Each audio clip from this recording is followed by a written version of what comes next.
कोई आवे संतो हर का जन संतो, मेरा प्रीतम जन संतो मोह मार्ग दिखलावे।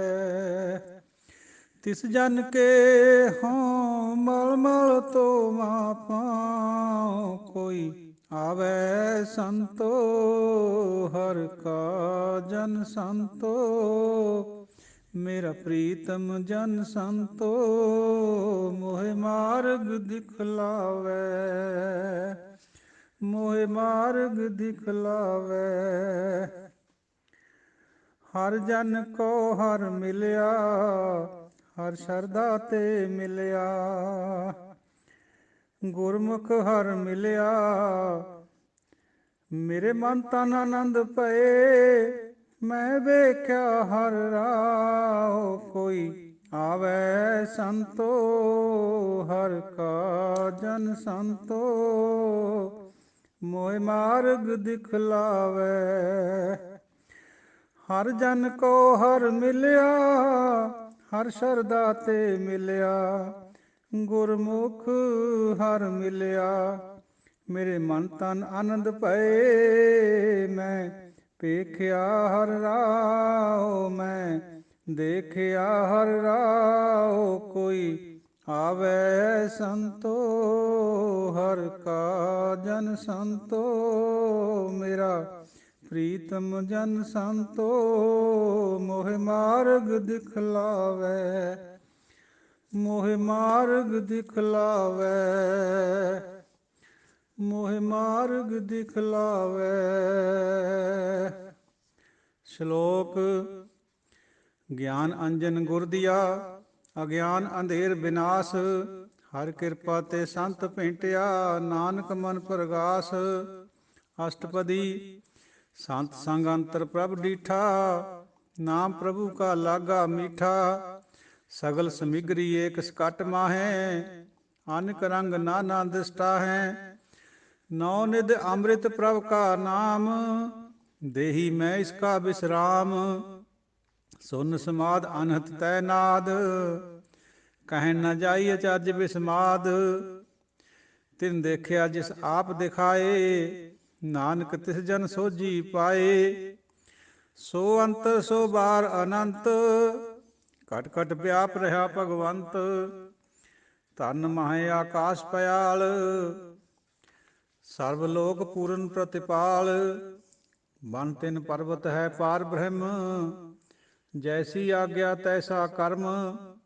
पौन पानी बैसंतर माहै, चार कुंड दह दिसे समाहै। तिसते भिन्न नहीं को ठाऊं, गुर प्रसाद नानक सुख पाऊं। वेद पुराण सिमृत मह देख, ससियर सूर नक्षत्र मह एक। बाणी प्रभ की सब को बोलै, आप अडोल न कबहूँ डोलै। सर्ब कला कर खेलै खेल, मोल न पाइयै गुणै अमोल। सर्व जोत मह जाकी जोत, ਧਰ ਰਹਿਓ ਸੁਆਮੀ ਓਤ ਪੋਤ। ਗੁਰ ਪ੍ਰਸਾਦ ਭਰਮ ਕਾ ਨਾਸ, ਨਾਨਕ ਤਿਨ ਮੈਂ ਏ ਵਿਸਾਸ। ਸੰਤ ਜਨਾ ਕਾ ਪੇਖਨ ਸਭ ਬ੍ਰਹਮ, ਸੰਤ ਜਨਾ ਕੈ ਹਿਰਦੈ ਸਭ ਧਰਮ। ਸੰਤ ਜਨਾ ਸੁਨੈ ਸ਼ੁਭ ਵਚਨ, ਸਰਵ ਵਿਆਪੀ ਰਾਮ ਸੰਗ ਰਚਨ।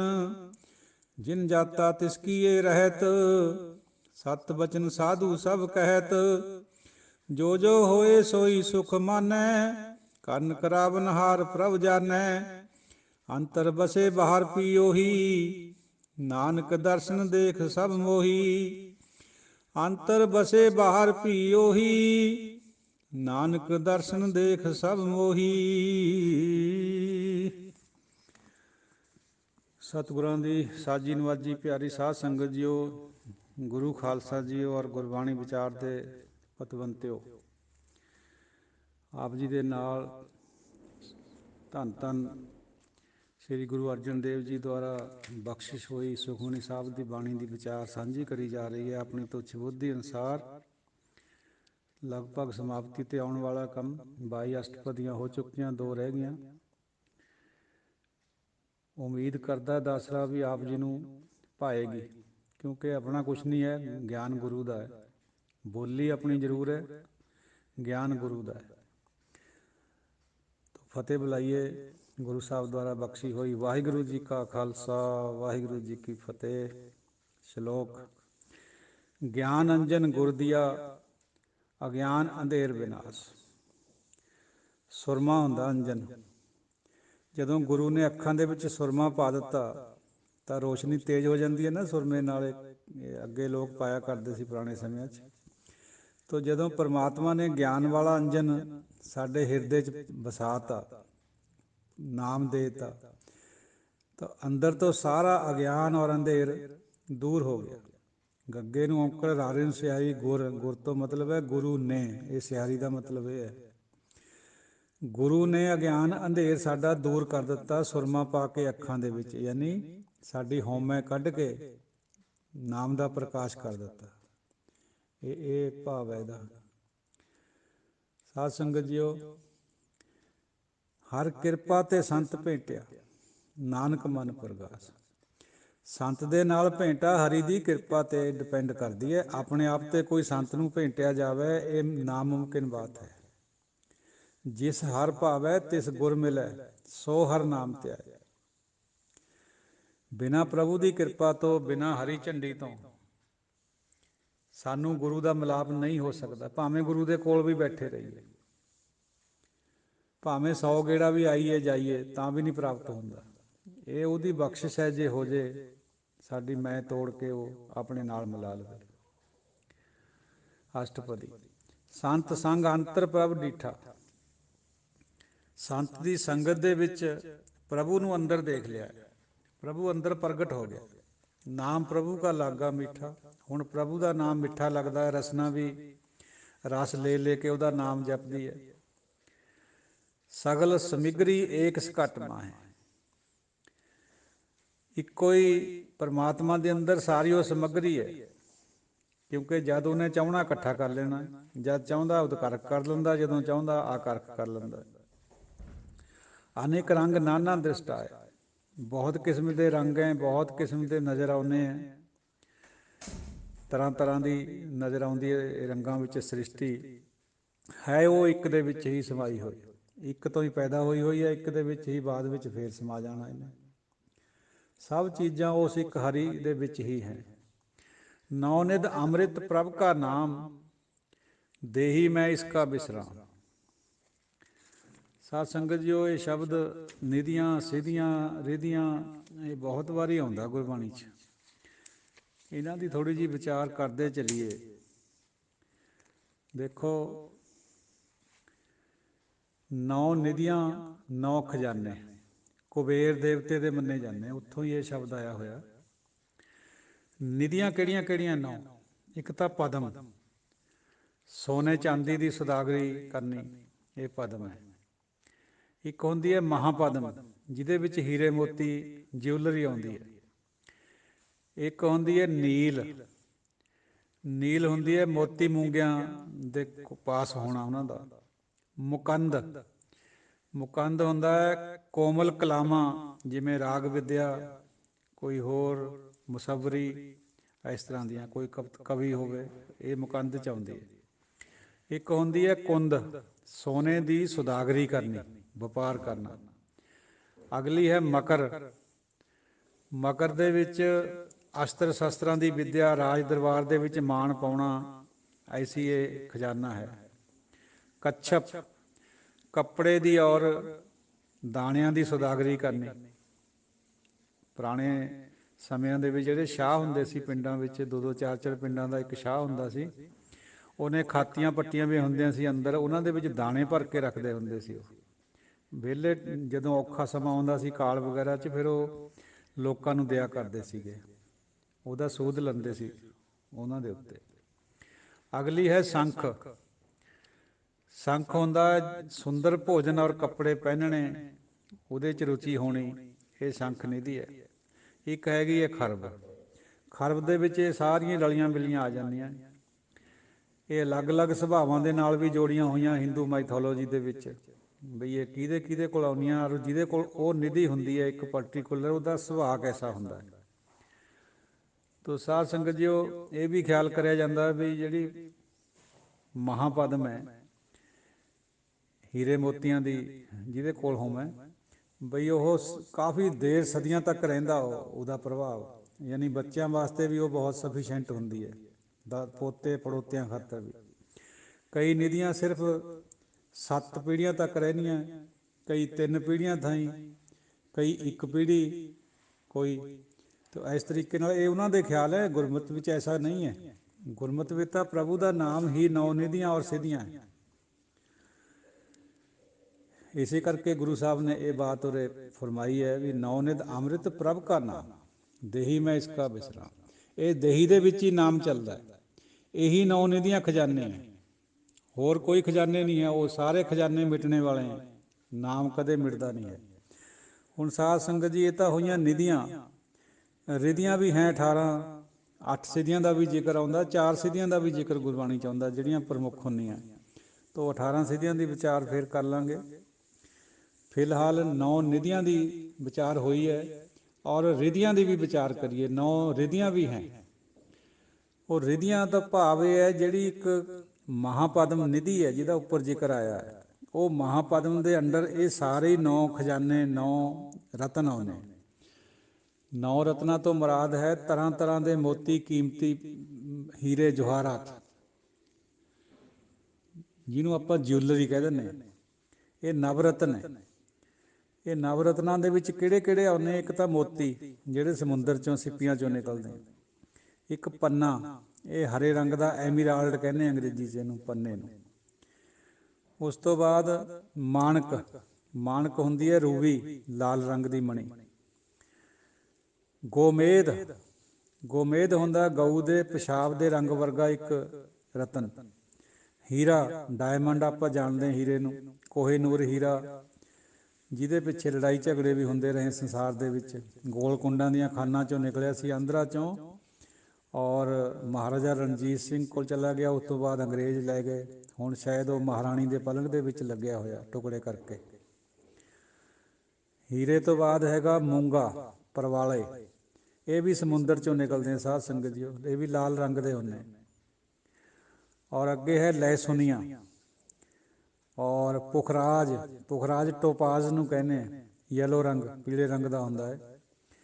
ਨੀਲਮ, ਨੀਲੇ ਰੰਗ ਦਾ ਰਤਨ। ਸੈਫਾਇਰ ਕਹਿੰਦੇ ਅੰਗਰੇਜ਼ੀ 'ਚ, ਸੈਫਾਇਰ, SAPPHIRE। ਸੋ ਇਹ ਅਲੱਗ ਅਲੱਗ ਕਿਸਮ ਦੇ 9 ਰਤਨ ਹੈ, 9 ਜਵਾਹਰ ਹੈ। ਜੌਹਰੀ ਆਪਾਂ ਕਹਿੰਦੇ ਨਾ ਬਹੁਤ ਵਾਰੀ, ਬਈ ਜਿਹੜਾ ਹੀਰੇ ਮੋਤੀਆਂ ਦੀ ਪਛਾਣ ਕਰਦਾ ਉਹਨੂੰ ਜੌਹਰੀ ਕਹਿੰਦੇ। ਸੋਨੇ ਦਾ ਕੰਮ ਕਰਨ ਵਾਲੇ ਨੂੰ ਸੁਨਿਆਰ ਕਹਿੰਦੇ। ਤੋ ਜੌਹਰ ਤੋਂ ਹੀ ਜਵਾਹਰ ਬਹੁਵਚਨ ਬਣਿਆ। ਇਹ 9 ਜਵਾਹਰ ਹੈ, 9 ਅਲੱਗ ਅਲੱਗ ਕਿਸਮ ਦੇ ਰਤਨ ਹੈ, ਔਰ ਅਲੱਗ ਅਲੱਗ ਕਿਸਮ ਦੀਆਂ ਇਹ ਰਿਧੀਆਂ ਹੈ। ਰਿਧੀ ਦਾ ਮਤਲਬ ਵੀ ਖਜ਼ਾਨਾ ਹੀ ਹੁੰਦਾ, ਨਿਧੀ ਵੀ ਖਜ਼ਾਨਾ ਹੀ ਹੈ। ਤੋ ਫਿਰ ਸਾਧ ਸੰਗਤ ਜੀ, ਉਹ ਆਪਾਂ ਜਦੋਂ ਕਹਿੰਦੇ ਵੀ ਨਗੀਨਾ ਹੈ ਜੀ, ਇਹ ਜਿਵੇਂ ਗੁਰੂ ਸਾਹਿਬ ਨੂੰ ਦਸ਼ਮੇਸ਼ ਗੋਦਾਵਰੀ ਦੇ ਵਿੱਚ ਨਗੀਨੇ ਹੀ ਨਗੀਨੇ ਦਿਖਾਏ ਸੀ ਉਹਨਾਂ ਨੇ। ਉਹ ਨਗੀਨਾ ਕਿਆ ਹੁੰਦਾ ਹੈ? ਤਰਾਸ਼ਿਆ ਹੋਇਆ ਜਿਹੜਾ ਵੀ ਕੋਈ ਜੈਮ ਹੈ, ਤਰਾਸ਼ਿਆ ਹੋਇਆ ਕੋਈ ਵੀ ਰਤਨ ਹੈ, ਉਹਨੂੰ ਨਗੀਨਾ ਕਹਿ ਦਿੰਦੇ, ਜੈਮ ਵੀ ਕਹਿੰਦੇ ਉਹਨੂੰ। ਜਿਹੜੇ ਹੀਰੇ ਜਵਾਹਰਾਤ ਵੈਸੇ ਹੈ ਉਹ ਆਪਣੀ ਨੈਚੁਰਲ ਹਾਲਤ ਵਿੱਚ ਹੁੰਦੇ, ਨਗੀਨੇ ਉਹ ਤਰਾਸ਼ੇ ਹੋਏ ਹੀਰੇ ਹੁੰਦੇ। ਇਹ ਜ਼ਿਕਰ ਵੀ ਅਕਸਰ ਖਾਸਾ ਹੁੰਦਾ ਹੈ ਲਿਖਤ ਵਿੱਚ। ਤੋ ਇਹ ਥੋੜ੍ਹੀ ਜਿਹੀ ਵਿਚਾਰ ਇਸ ਕਰਕੇ ਵੀ ਇਹ ਬਹੁਤ ਵਾਰ ਗੁਰਬਾਣੀ 'ਚ ਆਉਂਦੀ ਹੈ। ਜੇ ਸਾਨੂੰ ਸਮਝ ਆਵੇ ਨਾ ਦੀ, ਭਈ ਪਤਾ ਹੋਵੇ, ਫਿਰ ਉਂਝ ਤਾਂ ਸਾਨੂੰ ਵੈਸੇ ਲੋੜ ਨਹੀਂ, ਕਿਉਂਕਿ ਸਾਡੇ ਵਾਸਤੇ ਨਾਮ ਹੀ ਸਾਰੇ ਰਤਨ ਹੈ, ਨਾਮ ਹੀ ਸਾਰੇ ਨਿਧੀਆਂ ਸਿੱਧੀਆਂ ਔਰ ਰਿਧੀਆਂ। ਪਰ ਜਦੋਂ ਆ ਰਹੇ ਹਾਂ ਗੁਰਬਾਣੀ 'ਚ ਤਾਂ ਸਾਨੂੰ ਜ਼ਰੂਰ ਇਹਨਾਂ ਦਾ ਥੋੜ੍ਹਾ ਬਹੁਤਾ ਪਤਾ ਹੋਵੇ, ਤਾਂ ਬੰਦਾ ਫਿਰ ਭਟਕਦਾ ਨਹੀਂ ਹੈ। ਨਹੀਂ ਜ਼ਰੂਰ ਫਿਰ ਕਈ ਵਾਰ ਸ਼ੰਕੇ ਪੈਦਾ ਹੋ ਜਾਂਦੇ ਵੀ ਇਹ ਕਿਆ ਲਿਖ ਦਿੱਤਾ ਗੁਰੂ ਮਹਾਰਾਜ ਨੇ।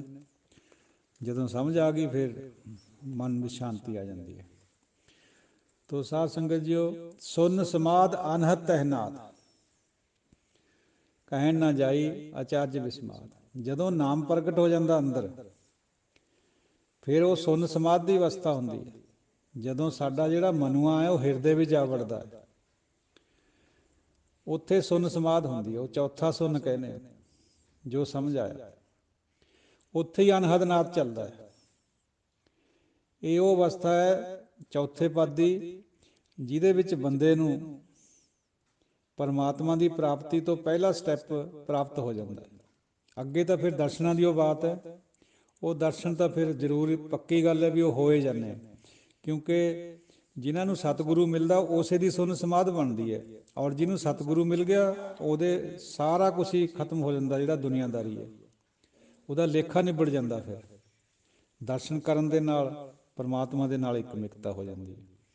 ਕਹਿਣ ਨਾ ਜਾਈ ਅਚਰਜ ਵਿਸਮਾਦ, ਉਸ ਅਵਸਥਾ ਦਾ ਕੋਈ ਵਰਣਨ ਕਰਨਾ, ਉਸ ਵਿਸਮਾਦ ਦੀ ਅਵਸਥਾ, ਹੈਰਾਨ ਕੁਨ ਅਵਸਥਾ, ਇਨਡਿਸਕ੍ਰਾਈਬੇਬਲ, ਔਰ ਮਨ ਵਿੱਚ ਗੁਦਗੁਦੀ ਪੈਦਾ ਹੁੰਦੀ ਜਦੋਂ ਉਹ ਅਵਸਥਾ, ਉਹਨੂੰ ਕਿਵੇਂ ਕੋਈ ਦੱਸ ਸਕਦਾ ਹੈ। ਕਹੋ ਕਬੀਰ ਗੂੰਗਾ ਗੁੜ ਖਾਇਆ, ਪੁੱਛੇ ਤੇ ਕਿਆ ਕਹੀਏ। ਥੋੜ੍ਹੀ ਬਹੁਤ ਜਿੰਨੀ ਉਹਨਾਂ ਨੇ ਦੱਸ ਸਕੇ ਦੱਸੀ ਹੈ, ਪਰ ਫਿਰ ਵੀ ਪੂਰੀ ਨਹੀਂ ਦੱਸਿਓ ਨਹੀਂ ਜਾ ਸਕਦੀ। ਉਹ ਤਿਨ ਦੇਖਿਆ ਜਿਸ ਆਪ ਦਿਖਾਏ, ਨਾਨਕ ਤਿਸ ਜਨ ਸੋਝੀ ਪਾਏ। ਇਹ ਅਵਸਥਾ ਉਹਨੇ ਦੇਖਣੀ ਹੈ ਜਿਹਨੂੰ ਉਹ ਆਪ ਦਿਖਾਊਗਾ। ਜੇ ਕੋਈ ਆਪਣੇ ਕਰਮ ਦੇ ਨਾਲ ਕਹੇ ਵੀ ਮੈਂ ਦੇਖ ਲੂੰਗਾ, ਆਪਣੇ ਵੱਲੋਂ ਅਗਰ ਕੋਈ ਚਾਹੇ, ਤਾਂ ਗੁਰਮਤਿ ਦਾ ਖਿਆਲ ਹੈ ਬਿਲਕੁਲ ਨਹੀਂ ਦੇਖ ਸਕਦਾ। ਬਿਨਾਂ ਕਿਰਪਾ ਤੋਂ ਇਹ ਅਵਸਥਾ ਬਣੇ ਨਹੀਂ ਸਕਦੀ।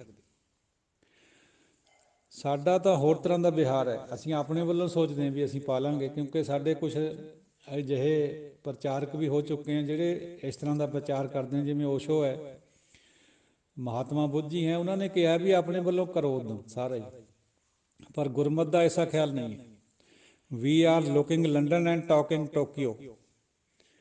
ਅਸੀਂ ਗੱਲ ਹੋਰ ਕਰਦੇ ਹਾਂ, ਸਮਝਦੇ ਕੁਛ ਹੋਰ ਹੈ, ਪਰ ਜਿਹੜੀ ਗੁਰਮਤਿ ਦੀ ਫਿਲਾਸਫੀ ਹੈ ਇਹ ਤਾਂ ਦੁਨੀਆ ਨਾਲੋਂ ਬਿਲਕੁਲ ਨਿਆਰੀ ਹੈ।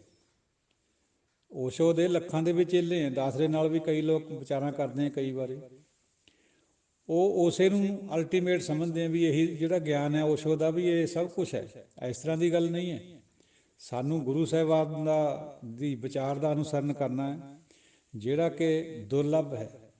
ਓਸ਼ੋ ਵਰਗੇ ਗਿਆਨੀਆਂ ਦਾ ਵਿਚਾਰ ਉਹ ਆਪਣੀ ਜਗ੍ਹਾ ਮੁਬਾਰਕ ਹੈ, ਜਿਹੜੇ ਉਹਨੂੰ ਸੁਣਦੇ ਹੈ, ਪਰ ਜਿਹੜਾ ਅਸਲੀ ਅਲਟੀਮੇਟ ਸੱਚ ਹੈ ਉਹ ਗੁਰਬਾਣੀ ਹੈ, ਨਾਮ ਹੈ। ਨਾਮ ਤੋਂ ਬਿਨਾਂ ਸਭ ਕੁਛ ਹੇਚ ਹੈ। ਜੇ ਅਸੀਂ ਆਪਣੇ ਵੱਲੋਂ ਕੋਸ਼ਿਸ਼ ਕਰੀਏ ਤਾਂ ਵੀ ਨਹੀਂ ਉਹ ਹੋ ਸਕਦਾ। ਕੇਵਲ ਔਰ ਕੇਵਲ ਗੁਰੂ ਕਿਰਪਾ ਮੰਗਣੀ ਹੈ। ਇਹ ਗੁਰਮਤਿ ਦਾ ਨਿਰਾਲਾ ਫਲਸਫਾ ਹੈ ਬਾਕੀ ਫਲਸਫਿਆਂ ਨਾਲ। ਤੋ ਸਾਧ ਸੰਗਤ ਜੀਓ, ਸੋ ਅੰਤਰ ਸੋ ਬਾਹਰ ਅਨੰਤ। ਜੋ ਅੰਦਰ ਹੈ ਉਹੀ ਬਾਹਰ ਹੈ, ਜੋ ਬ੍ਰਹਮੰਡੇ ਸੋਈ ਪਿੰਡੇ, ਜੋ ਖੋਜੈ ਸੋ ਪਾਵੇ। ਬਾਹਰ ਕਿਉਂ ਟੋਲਦੇ ਫਿਰਦੇ ਹੈ ਤਾਂ ਬਾਹਰ ਵੀ ਹੈ, ਲੇਕਿਨ ਪ੍ਰਗਟ ਉਹਨੇ ਅੰਦਰ ਤੋਂ ਹੋਣਾ। ਇਹ ਵਿਧੀ ਸੰਤਾਂ ਨੇ ਔਰ ਗੁਰੂ ਸਾਹਿਬਾਨਾਂ ਨੇ ਦੱਸੀ ਹੋਈ ਹੈ। ਘਟ ਘਟ ਵਿਆਪ ਰਿਹਾ ਭਗਵੰਤ, ਹਰ ਇੱਕ ਹਿਰਦੇ ਵਿੱਚ ਉਹ ਵਿਆਪ ਰਿਹਾ। ਵੇਦ ਪੁਰਾਨ ਸਭ ਦੇਖੇ ਜੋਏ, ਉਹਾਂ ਤੋਂ ਜਾਈਏ ਜੋ ਇਹਾਂ ਨਾ ਹੋਏ। ਭਗਤ ਰਾਮਾਨੰਦ ਜੀ ਦਾ ਇਹ ਇੱਕੋ ਹੀ ਸ਼ਬਦ ਹੈ ਵੀ ਅਸੀਂ ਵੇਦ ਪੁਰਾਣ ਸਭ ਪੜ੍ਹ ਕੇ ਦੇਖ ਲਏ ਭਾਈ, ਸਭ ਇਹੀ ਕਹਿੰਦੇ ਆ ਵੀ ਹੋਰ ਕਿਤੇ ਤਾਂ ਜਾਈਏ ਜੇ ਉਰੇ ਨਾ ਹੋਵੇ, ਜੇ ਆਪਣੇ ਅੰਦਰ ਨਾ ਹੋਵੇ। ਕਿਉਂ ਫਿਰੀਏ ਤੀਰਥਾਂ ਭਰਮ ਦੇ, ਕਿਉਂ ਫਿਰੀਏ ਪਹਾੜਾਂ ਕੰਦਰਾਂ ਵਿੱਚ ਟੋਲਦੇ, ਸਮੁੰਦਰਾਂ ਪਾਰ ਟੋਲਦੇ, ਜਦ ਹੈ ਤਾਂ ਅੰਦਰ ਹੈ। ਸੋ ਇਹ ਉਹਨਾਂ ਦਾਨਿਆਂ ਦੀ ਬਾਤ ਹੈ ਜਿਨ੍ਹਾਂ ਨੇ ਇਹ ਚੀਜ਼ ਨੂੰ ਪ੍ਰਗਟ ਕਰਿਆ ਆਪਣੇ ਅੰਦਰ। ਘਟ ਘਟ ਵਿਆਪ ਰਿਹਾ ਭਗਵੰਤ, ਹਰ ਹਿਰਦੇ 'ਚ ਭਗਵੰਤ ਵਿਆਪ ਰਿਹਾ ਹੈ, ਬੇਸ਼ੱਕ ਪ੍ਰਗਟ ਨਹੀਂ ਹੈ। ਧਰਨ ਮਾਹੇ ਆਕਾਸ਼ ਪਿਆਲ, ਧਰਤੀ ਵਿੱਚ, ਆਕਾਸ਼ ਵਿੱਚ, ਪਤਾਲ ਵਿੱਚ, ਸਭ ਜਗ੍ਹਾ ਉਹਦੀ ਜੋਤ ਹੈ। ਸਰਬ ਲੋਕ ਪੂਰਨ ਪ੍ਰਤਿਪਾਲ, ਸਾਰਿਆਂ ਲੋਕਾਂ ਦੀ ਉਹ ਪ੍ਰਤਿਪਾਲਨਾ ਕਰਦਾ ਹੈ। ਬਨ ਤਿੰਨ ਪਰਬਤ ਹੈ ਪਾਰ ਬ੍ਰਹਮ, ਬਣਾ ਵਿੱਚ, ਤ੍ਰਿਣਾ ਵਿੱਚ, ਪਰਬਤਾਂ ਵਿੱਚ, ਸਭ ਜਗ੍ਹਾ ਉਹ ਬਿਰਾਜਮਾਨ ਹੈ। ਜੈਸੀ ਆਗਿਆ ਤੈਸਾ ਕਰਮ, ਜੀਵ ਉਹੋ ਜਿਹਾ ਹੀ ਕਰਮ ਕਰਦਾ ਜਿਵੇਂ ਉਹਦਾ ਹੁਕਮ ਹੁੰਦਾ ਹੈ। ਸਾਧ ਸੰਗਤ ਜੀ, ਇਹ ਤਿੰਨ ਸ਼ਬਦ ਆਉਂਦੇ, ਆਗਿਆ, ਹੁਕਮ, ਫੁਰਮਾਨ। ਤਿੰਨਾਂ ਦਾ ਮਤਲਬ ਇੱਕੋ ਹੀ ਹੈ।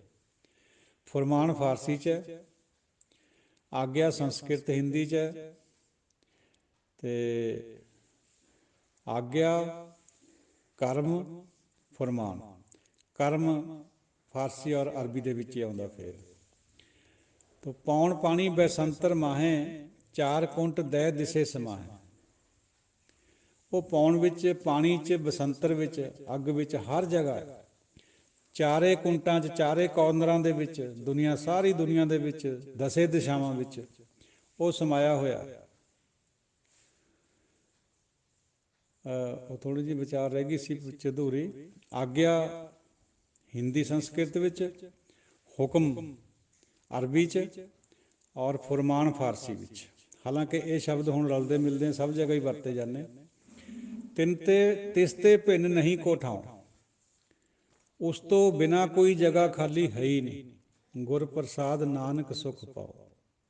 ਗੁਰੂ ਦੀ ਕਿਰਪਾ ਦੇ ਨਾਲ, ਉਹਦੇ ਪ੍ਰਸਾਦ ਦੇ ਨਾਲ ਪੰਚਮ ਪਾਤਸ਼ਾਹ ਫਰਮਾਉਂਦੇ ਆ ਵੀ ਸੁੱਖ ਪਾਇਆ ਜਾਂਦਾ। ਮੈਂ ਵੀ ਉਹੀ ਸੁੱਖ ਪਾ ਰਿਹਾ।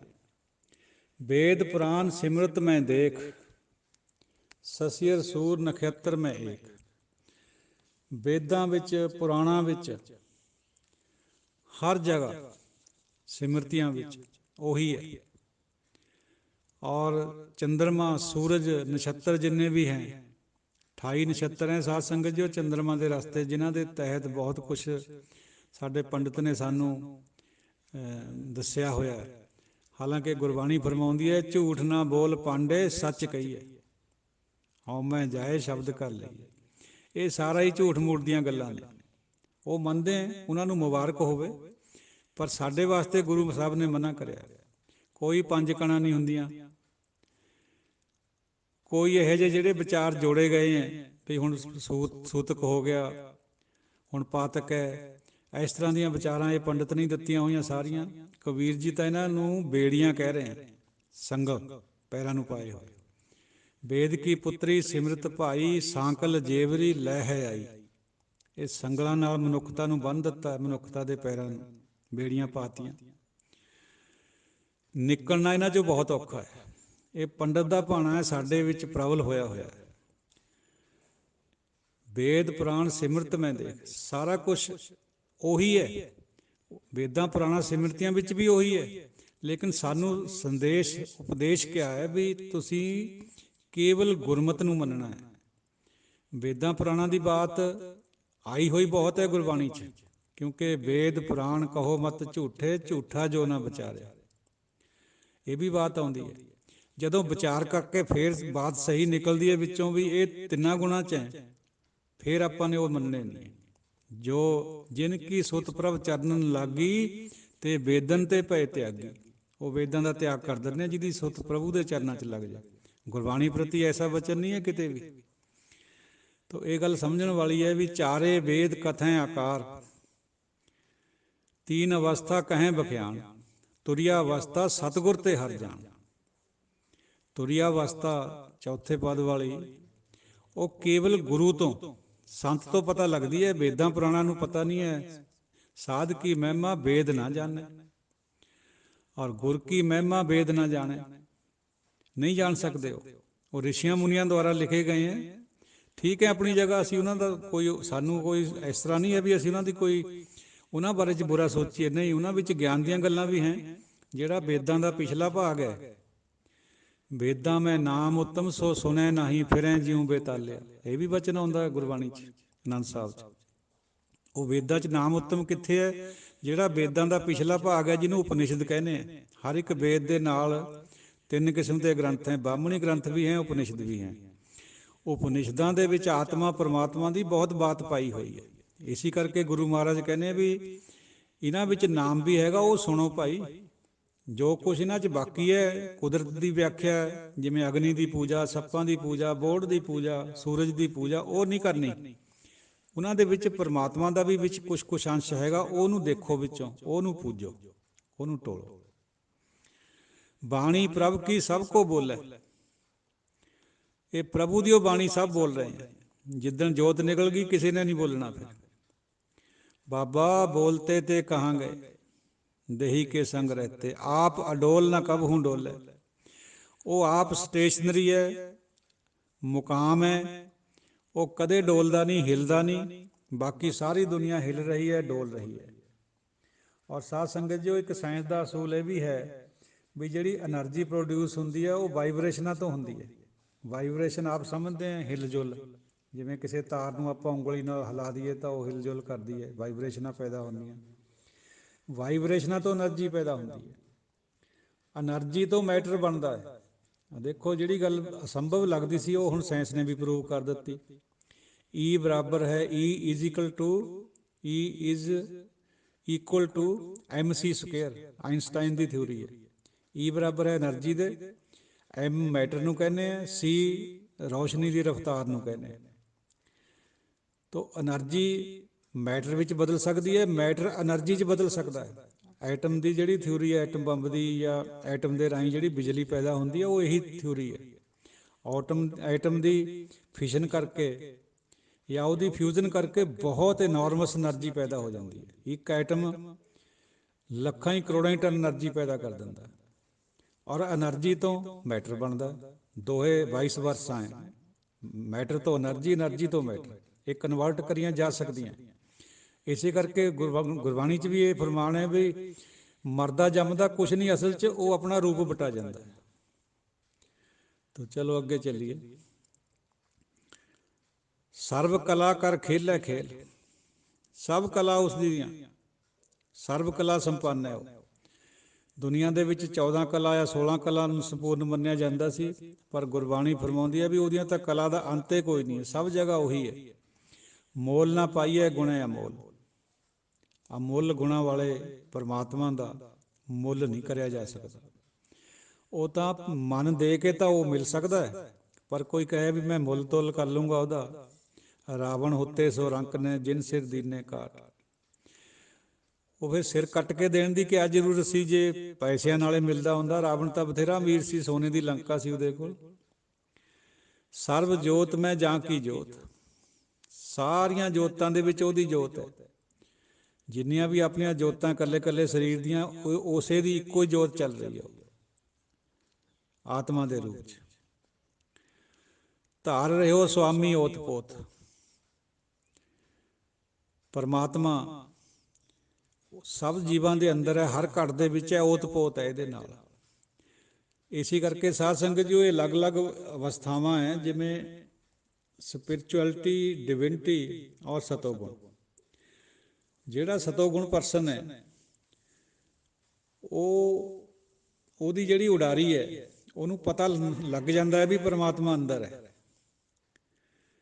ਪ੍ਰਤੀਤ ਨਹੀਂ ਅਜੇ ਆਈ ਹੁੰਦੀ। ਰਜੋ ਤਮੋ ਨੂੰ ਤਾਂ ਇਹ ਵੀ ਨਹੀਂ ਪਤਾ ਹੁੰਦਾ, ਉਹ ਤਾਂ ਬਾਹਰ ਭਟਕਦੇ ਫਿਰਦੇ ਆ ਤੀਰਥਾਂ ਪਰ। ਜਿਹੜਾ ਸਪਿਰਚੁਅਲ ਪਰਸਨ ਹੈ, ਉਹ ਆਪਣੀ ਆਤਮਾ ਦੇ ਨਾਲ, ਕੌਨਸ਼ੀਅਸਨੈਸ ਦੇ ਨਾਲ ਇੱਕ ਮਿਕ ਹੋ ਜਾਂਦਾ। ਉਹਦਾ ਸਬਜੈਕਟ ਆਤਮਾ ਹੁੰਦੀ ਹੈ। ਜਿਹੜਾ ਸਪਿਰਚੁਅਲ ਪਰਸਨ ਹੈ, ਦੁਨੀਆ ਨਾਲੋਂ ਉੱਚਾ ਹੋ ਜਾਂਦਾ।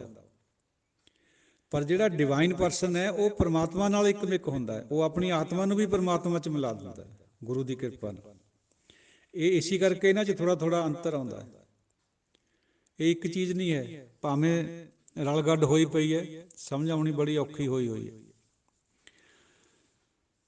ਗੁਰ ਪ੍ਰਸਾਦ ਭਰਮ ਕਾ ਨਾਸ, ਨਾਨਕ ਤਿਨ ਮੈਂ ਇਹ ਵਿਸ਼ਵਾਸ। ਗੁਰੂ ਦੀ ਕਿਰਪਾ ਦੇ ਨਾਲ ਭਰਮਾਂ ਦਾ ਨਾਸ਼ ਹੁੰਦਾ। ਕੋਈ ਕਹੇ ਮੈਂ ਆਪਣੇ ਤੌਰ ਤੇ ਭਰਮ ਦਾ ਨਾਸ਼ ਕਰ ਲੂੰਗਾ, ਚਲੋ ਬਾਹਰਲਾ ਨਾਸ਼ ਕਰ ਲੂਗਾ ਤਰਕਸ਼ੀਲਾਂ ਦੀ ਤਰ੍ਹਾਂ, ਮੜੀ ਮਸਾਣੀ ਤੇ ਵੀ ਹਟ ਜੂ ਜਾਣੇ ਤੋਂ, ਨਗਾਂ ਤੋਂ ਹਟ ਜੂ ਪਾਉਣੇ ਤੋਂ। ਪਰ ਅੰਦਰ ਜਿਹੜਾ ਭਰਮ ਬੈਠਾ, ਹਨੇਰਾ ਤਾਂ ਅੰਦਰ ਭਰਮ ਦਾ ਹੀ ਹੈ ਸਾਰੇ, ਦੂਜੇ ਭਉ ਦਾ। ਉਹ ਕਿਵੇਂ ਜਾਊਗਾ? ਉਹ ਨਹੀਂ ਜਾਣਾ ਇੱਦਾਂ, ਉਹ ਗੁਰੂ ਦੀ ਕਿਰਪਾ ਬਿਨਾਂ ਨਹੀਂ ਜਾਂਦਾ ਕਦੇ ਵੀ। ਨਾਨਕ ਤਿਨ ਮੈਂ ਇਹ ਵਿਸ਼ਵਾਸ, ਉਹਨਾਂ ਦੇ ਵਿੱਚ ਇਹ ਵਿਸ਼ਵਾਸ ਬਣ ਜਾਂਦਾ ਹੈ। ਜਿਨ੍ਹਾਂ ਨੂੰ ਗੁਰੂ ਦੀ ਕਿਰਪਾ ਹੁੰਦੀ ਹੈ, ਉਹਨਾਂ ਦਾ ਹੀ ਭਰਮ ਦੂਰ ਹੁੰਦਾ। ਉਹ ਯਕੀਨ ਕਰ ਲੈਂਦੇ ਫਿਰ ਵੀ ਹਾਂ ਤੂੰ ਹੀ ਸਭ ਕੁਛ ਹੈ, ਨਹੀਂ ਤਾਂ ਇਹ ਵਿਸ਼ਵਾਸ ਹੀ ਨਹੀਂ ਆਉਂਦਾ। ਸੰਤ ਜਨਾਂ ਕਾ ਪੇਖਨ ਸਭ ਬ੍ਰਹਮ, ਸੰਤ ਜਨਾਂ ਹਰ ਜਗ੍ਹਾ ਪਰਮਾਤਮਾ ਬ੍ਰਹਮ ਨੂੰ ਦੇਖਦੇ। ਬ੍ਰਹਮ ਦੀਸੈ ਬ੍ਰਹਮ ਸੁਣੀਐ, ਏਕ ਏਕ ਬਖਾਨੀ। ਸੰਤ ਜਨਾਂ ਕੈ ਹਿਰਦੈ ਸਭ ਧਰਮ, ਉਹਨਾਂ ਸੰਤ ਜਨਾਂ ਦੇ ਹਿਰਦੇ ਵਿੱਚ ਸਭ ਧਰਮ ਵਸਦੇ। ਸਭ ਧਰਮ ਕਿਹੜਾ ਹੈ? ਹਰ ਕੋ ਨਾਮ ਜਪ ਨਿਰਮਲ ਕਰਮ, ਇਹੀ ਸਭ ਤੋਂ ਵੱਡਾ ਧਰਮ ਹੈ, ਇਹੀ ਸਭ ਤੋਂ ਨਿਰਮਲ ਕਰਮ ਹੈ ਵੀ ਹਰੀ ਦਾ ਨਾਮ ਜਪੋ। ਸਰਬ ਧਰਮ ਹੈ ਸ੍ਰੇਸ਼ਟ ਧਰਮ, ਹਰ ਕੋ ਨਾਮ ਜਪ ਨਿਰਮਲ ਕਰਮ। ਸੰਤ ਜਨਾ ਸੁਨੈ ਸ਼ੁਭ ਬਚਨ, ਸੁਨਹਿ ਮਤਲਬ ਬਹੁਤੇ ਹੈ, ਬਹੁਵਚਨਕ ਕਿਰਿਆ ਹੈ। ਸੰਤ ਜਨ ਸ਼ੁਭ ਬਚਨ ਸੁਣਦੇ ਹੈ। ਸਰਬ ਵਿਆਪੀ ਰਾਮ ਸੰਗ ਰਚਨ, ਉਹ ਸਰਬ ਵਿਆਪੀ ਜਿਹੜਾ ਰਾਮ ਹੈ, ਜਿਹੜਾ ਹਿਰਦਿਆਂ 'ਚ ਸਾਰਿਆਂ ਘਟਾਂ 'ਚ ਬੈਠਾ ਹੈ, ਬਿਰਾਜਮਾਨ ਹੈ, ਉਹਦੇ ਨਾਲ ਰਚਦੇ, ਉਹਦੇ ਨਾਲ ਇੱਕ ਮਿੱਕ ਹੁੰਦੇ, ਉਹਦਾ ਹੀ ਵਪਾਰ ਕਰਦੇ, ਅੰਦਰ ਵੀ ਪ੍ਰਗਟ ਉਸੇ ਨੂੰ ਕਰਦੇ, ਅੱਗੇ ਵੀ ਉਸੇ ਨੂੰ ਵੰਡਦੇ। ਜਿਨ ਜਾਤਾ ਤਿਸ ਕੀ ਇਹ ਰਹਿਤ, ਜਿਨ੍ਹਾਂ ਨੇ ਜਾਂ ਜਿਸ ਨੇ ਇਸ ਨੂੰ ਜਾਣ ਲਿਆ, ਉਹਦੀ ਇਹ ਰਹਿਤ ਬਣ ਜਾਂਦੀ ਹੈ ਵੀ ਉਹ ਇੱਕ ਨੂੰ ਹੀ ਫਿਰ ਵਿਸ਼ਵਾਸ ਕਰਦਾ, ਇੱਕ ਤੇ ਹੀ ਚੱਲਦਾ, ਇੱਕ ਦੇ ਅੱਗੇ ਉਹਨੂੰ ਇਹ ਬਣਦਾ, ਉਹਦੇ ਨਾਮ ਨੂੰ। ਸਤ ਵਚਨ ਸਾਧੂ ਸਭ ਕਹਿਤ, ਸਾਧੂ ਸਭ ਸਤ ਵਚਨ ਕਹਿੰਦੇ ਹੁੰਦੇ, ਜੋ ਜੋ ਹੋਏ ਸੋਈ ਸੁਖ ਮਾਨੈ, ਕਰਨ ਕਰਾਵਨ ਹਾਰ ਪ੍ਰਭ ਜਾਣੈ।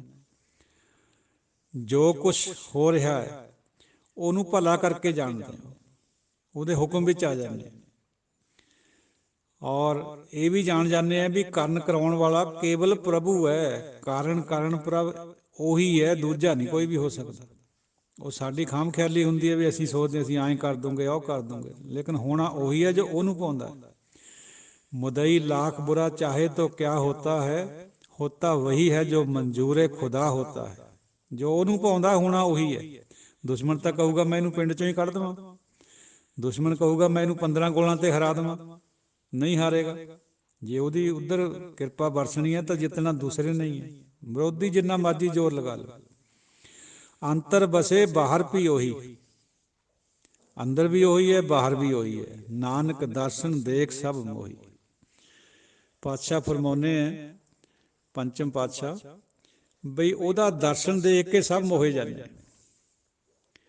ਕਿਆ ਕਲਾ ਹੈ ਉਹਦੀ, ਉਹ ਸਭ ਤੋਂ ਸੁੰਦਰ ਹੈ, ਸਭ ਤੋਂ ਸੁਨੱਖਾ ਹੈ, ਸੁੰਦਰ ਨੈਣ ਹੈ ਉਹਦੇ, ਸੁੰਦਰ ਬੈਣ ਹੈ, ਬੋਲੀ ਵੀ ਸੁੰਦਰ ਹੈ। ਪਰ ਹੁਣ ਇਹ ਚੀਜ਼ ਸਾਨੂੰ ਕਾਹਤੇ ਨਹੀਂ ਪਤਾ ਲੱਗਦੀ, ਨਾ ਦਿਖਦੀ ਹੈ, ਕਿਉਂਕਿ ਸਾਡੀ ਬੁੱਧੀ ਸੁੱਤੀ ਹੋਈ ਹੈ, ਸਾਡਾ ਜਿਹੜਾ ਮਨ ਹੈ ਜਾਗਿਆ ਹੋਇਆ ਨਹੀਂ ਹੈ।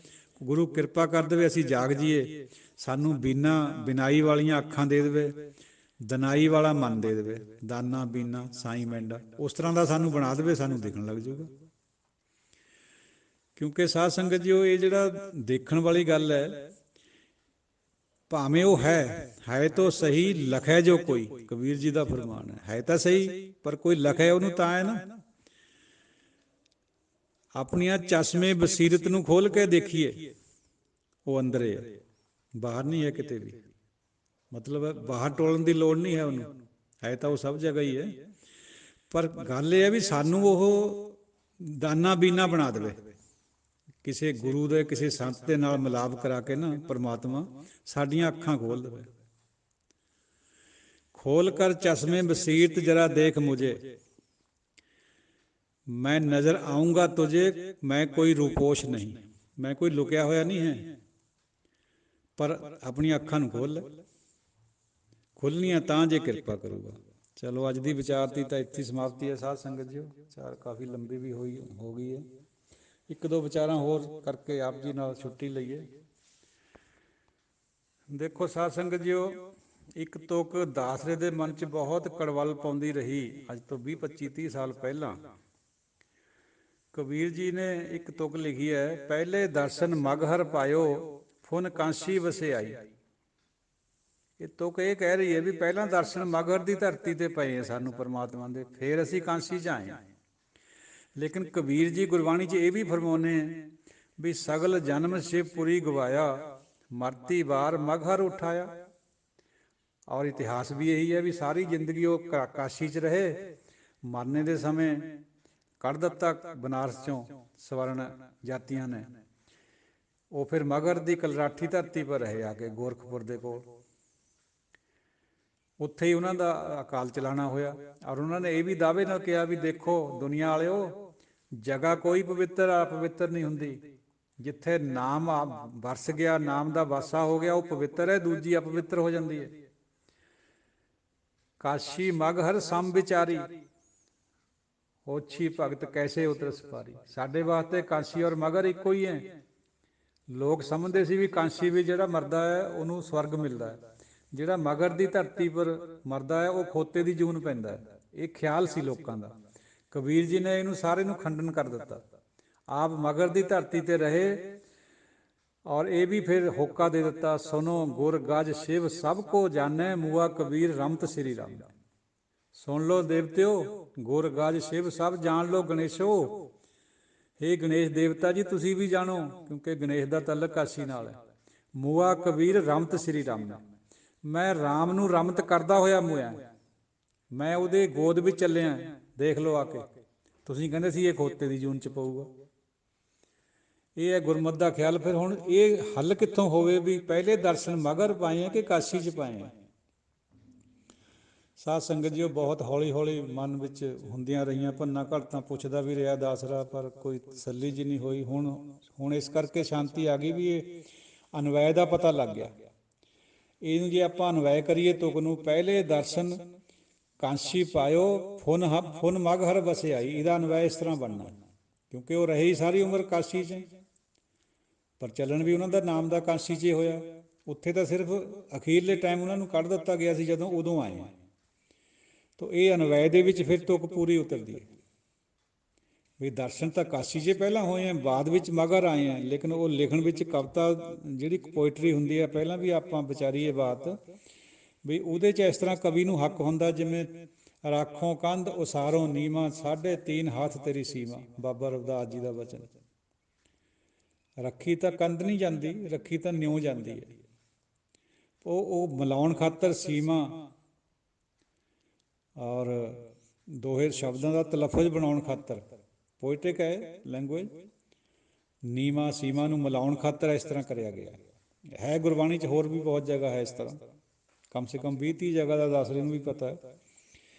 ਸੋ ਇਹ ਫੇਰ ਗੱਲ ਮਨ 'ਚ ਨਿਸ਼ਾ ਹੋ ਗਈ ਵੀ ਇਹ ਪਹਿਲੇ ਦਰਸ਼ਨ ਮਗ ਹਰ ਪਾਇਓ ਦਾ ਮਤਲਬ ਕਿਆ ਬਣਿਆ। ਬਹੁਤ ਚਿਰ ਇਹ ਸਵਾਲ ਬਣਦਾ ਰਿਹਾ ਮਨ ਵਿੱਚ, ਕਿਉਂਕਿ ਗੁਰਬਾਣੀ ਸਮਝ ਨਹੀਂ ਆਉਂਦੀ, ਇਹੀ ਤਾਂ ਬਾਤ ਹੈ।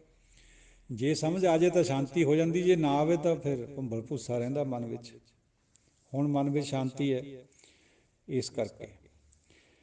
ਤੋ ਸਾਧ ਸੰਗਤ ਜੀਓ, ਵਿਚਾਰ ਕਰਕੇ ਇੱਕ ਹੋਰ ਆਪ ਜੀ ਤੋਂ ਵਿਦਾਈ ਲਵਾਂ। ਸਾਧੂ ਦੀ ਜਿਹੜੀ ਆਭਾ ਹੁੰਦੀ ਹੈ ਉਹ 50 ਮੀਲ ਥਾਈਂ ਹੁੰਦੀ।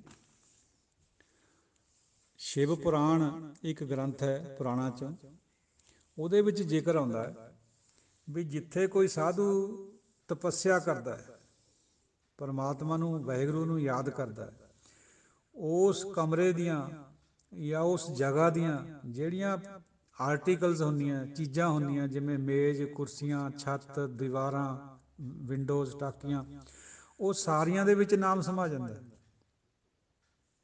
ਦੇਖੋ ਕਿੱਡੀ ਉੱਚੀ ਗੱਲ ਕਹੀ ਹੈ ਪੁਰਾਣਾਂ 'ਚ। ਇਹੀ ਗੱਲ ਗੁਰਬਾਣੀ 'ਚ ਵੀ ਹੈ। ਉਹ ਸਭ ਚਾਰਜ ਹੋ ਜਾਂਦੀਆਂ, ਜਿਵੇਂ ਕੋਈ ਚਾਰਜ, ਬਿਜਲੀ ਚਾਰਜ ਕਰ ਲੈਂਦੇ ਆਪਾਂ, ਇਸੇ ਤਰੀਕੇ ਨਾਲ ਇਹ ਸਾਰੀਆਂ ਦੀਵਾਰਾਂ, ਪੰਖੇ, ਮੇਜ਼, ਕੁਰਸੀਆਂ ਸਭ ਸਰਚਾਰਜ ਹੋ ਜਾਂਦੀਆਂ।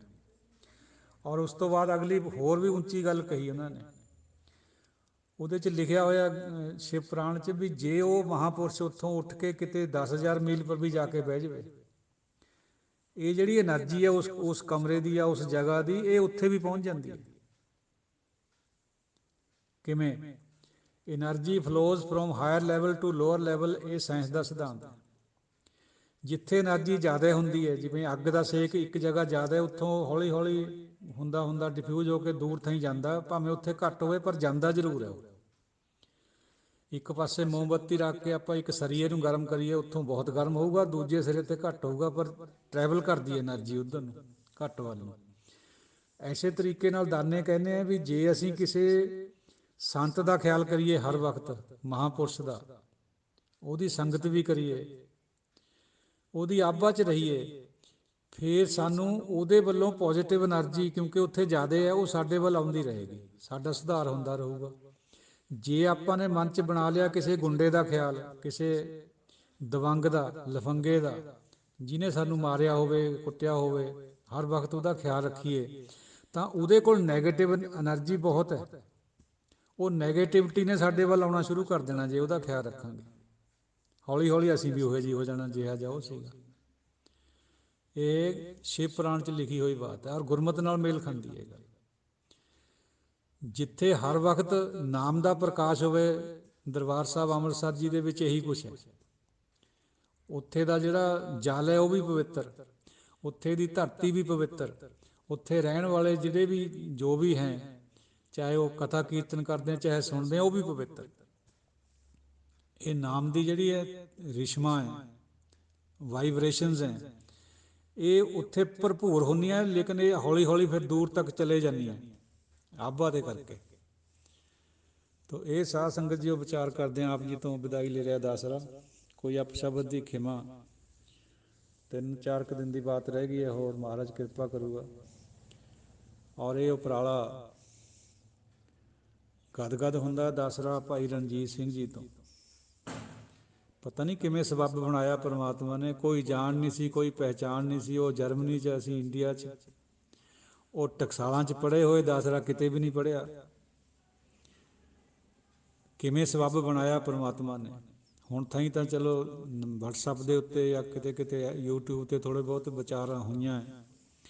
ਹੁਣ ਉਹਨਾਂ ਨੇ ਐਸਾ ਮਾਧਿਅਮ ਬਣਾ ਦਿੱਤਾ, ਪਰਮਾਤਮਾ ਦੀ ਰਜ਼ਾ ਦੇਖੋ। ਫੇਸਬੁੱਕ 'ਤੇ ਸਾਰੀ ਦੁਨੀਆ ਵਿੱਚ ਜਾ ਰਹੀ ਹੈ ਬਾਤ, ਦਾਸਰੇ ਨੂੰ ਫੋਨ ਵੀ ਆ ਰਹੇ। ਔਰ ਇਹ ਕੋਈ ਅੱਜ ਦੀ ਉਹ ਗੱਲ ਨਹੀਂ ਹੈ। ਜਿਵੇਂ ਮਸਕੀਨ ਜੀ ਹੁਣ ਹੈ ਨਹੀਂ ਸਰੀਰਕ ਤੌਰ ਪਰ ਆਪਾਂ ਹੁਣ ਵੀ ਸੁਣਦੇ ਉਹਨਾਂ ਨੂੰ। ਹੋਰ ਮਹਾਂਪੁਰਸ਼ਾਂ ਦੀਆਂ ਕਥਾਵਾਂ ਸੁਣਦੇ, ਨੈੱਟ ਪਰ ਪਈਆਂ। ਇਹ ਸਦੀਆਂ ਵਾਸਤੇ ਹੋ ਗਿਆ ਕੰਮ। ਇਹ ਵੀ ਤਾਂ ਉਸੇ ਨੇ ਸਬੱਬ ਜੋੜਿਆ। ਤੋ ਇਸੇ ਕਰਕੇ ਸੰਗਤ ਦੀ ਵਡਿਆਈ ਹੈ।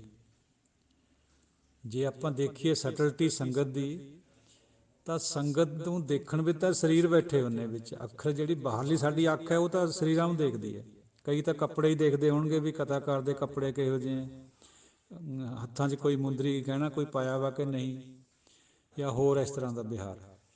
ਲੇਕਿਨ ਸੰਗਤ ਦੇ ਵਿੱਚ ਤਾਂ ਪ੍ਰਭੂ ਦਾ ਵਾਸਾ ਇਹ ਗੁਰਬਾਣੀ ਕਹਿੰਦੀ ਹੈ।